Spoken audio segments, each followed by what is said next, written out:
안녕하십니까, 박사호입니다.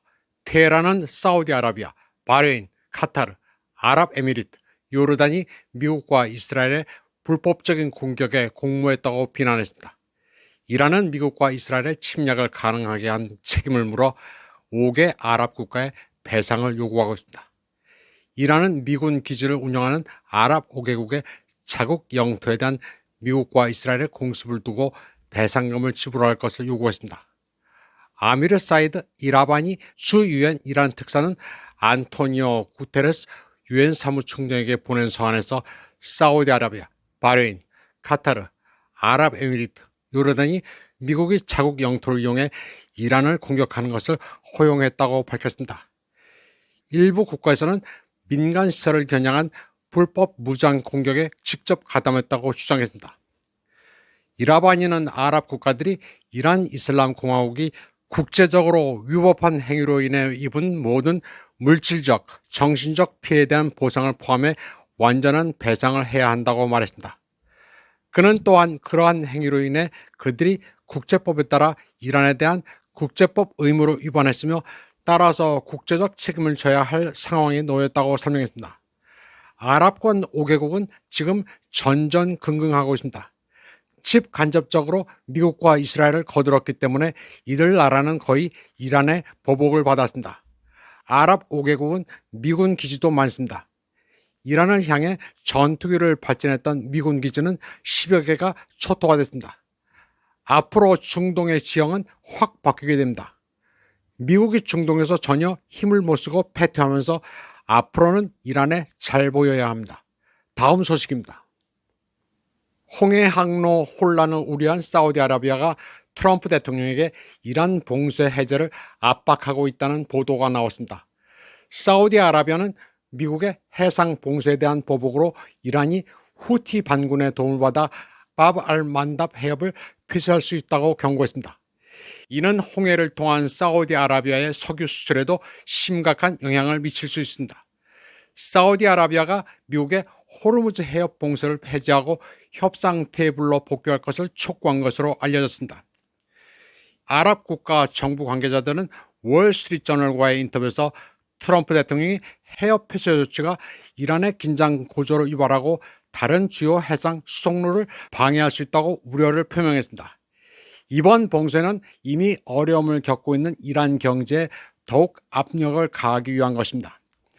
그러나 관계자들은 사우디아라비아가 이란에 대해 전략적으로 중요한 홍해 해협인 바브 알 만답 해협을 폐쇄하는 방식으로 보복할 수 있다고 경고했다고 밝혔습니다.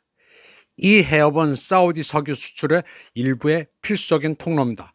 이러한 저항은 호르무즈 해협 개방을 위한 미국의 노력에 내재된 위험과 한계를 부각시킵니다. 이란은 전쟁 초기 해협 내 선박들을 공격해 사실상 해협을 폐쇄했습니다. 이로 인해 하루 약 1,300만 배럴의 석유 수출이 차단됐고 유가는 배럴당 $100를 넘어섰습니다. 사우디아라비아는 전략적으로 중요한 해협이 봉쇄됐음에도 불구하고 최근 석유 수출량을 전쟁 이전 수준인 하루 약 700만 배럴까지 회복할 수 있었습니다. 이는 사막을 가로지르는 파이프라인을 통해 홍해로 석유를 수송함으로써 가능했습니다. 하지만 홍해 출구마저 차단된다면 이러한 물자 수송은 차질을 빚게 될 것입니다. 이란과 동맹을 맺은 예멘의 후티 반군은 바브 알 만답 해협 인근의 해안선을 광범위하게 장악하고 있으며 가자 전쟁 기간 동안 이 해상 수송로를 심각하게 방해해왔습니다. 이란 혁명수비대와 가까운 이란 통신사 타스님은 월요일에 호르무즈 해협에서 이란에 대한 해상 봉쇄가 발생할 경우 이란이 홍해로의 접근도 차단할 수 있다고 보도했습니다. 바브 알 만답 해협은 예멘과 아프리카의 뿔 지역을 잇는 좁은 해로로 홍해와 인도양을 연결합니다. 눈물의 문이라는 뜻을 가진 이 해협은 수에즈 운하로 이어지며 아시아와 유럽을 오가는 선박들에게 가장 중요한 통로 중 하나입니다. 다음 소식입니다. 이란의 모하마드 레자 아레프 제1부통령은 백악관이 외교정책에 있어 독립적인 주체로 행동하지 않고 이스라엘의 보고기관으로 전락했다고 비판했습니다.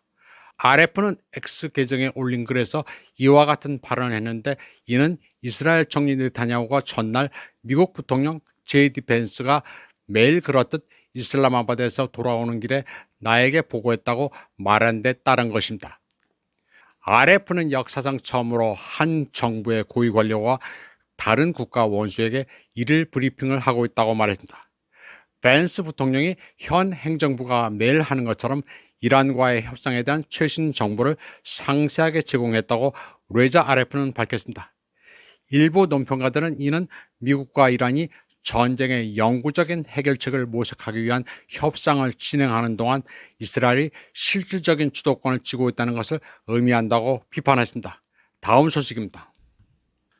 JD 벤스는 워싱턴이 이란 전쟁에서 목표를 달성했으므로 이제 활동을 축소할 수 있다고 말했습니다. 벤스는 또한 성공적인 협상을 통해 문제를 마무리 짓는 것이 더 바람직하다고 덧붙였습니다. 미국 협상단이 파키스탄에서 회담을 합의 없이 마친 후 벤스는 월요일 폭스뉴스와의 인터뷰에서 워싱턴이 협상에서 상당한 진전을 이뤘다고 말했습니다. 그는 이란이 협상을 계속 진행할지 여부를 결정할 차례라면서 이제 마무리 단계에 접어들 수 있다고 말했습니다.